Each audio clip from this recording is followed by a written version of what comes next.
Hi, this is Stan Dubin, and welcome to the Hiring Tips Podcast. The name of this tip is Confidence with a Healthy Dose of Humility. When a hard-fought football game is over and the winning coach is interviewed, what do we want to hear?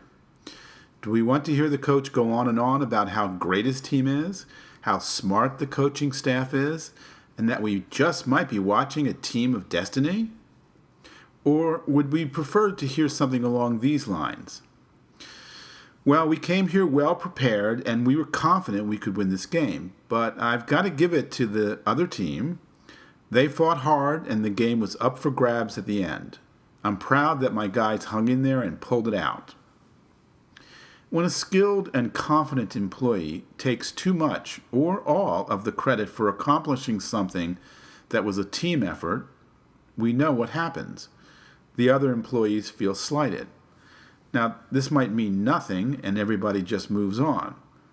But it also may have an effect on their willingness to work with this supremely confident individual who lacks humility. Yes, we want a very confident staff. In every way, confidence is a positive quality. But confidence without any humility can rub people the wrong way. The effect it has on other staff may not be visible. You just see an overall lessening of production in a particular area without knowing the direct cause of the lowered production. By all means, look for confidence in the interview, but also keep a close eye out for a bit of humility.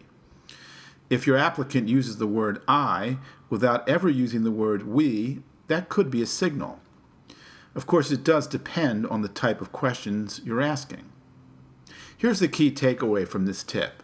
If you're keen on having your applicant have a bit of humility to go along with all of that confidence, you'll notice it in the interview. I think it's worth looking for. Thank you for listening. If you're enjoying this podcast, and if you're getting something valuable from it, could you take a minute or two and go over to iTunes and leave us a review? Also, feel free to subscribe to the podcast. They show 50 different shows at any given time, but when you subscribe, you'll find that there's well over 100 shows. And each one of those is a valuable tip that will help you make better hiring decisions.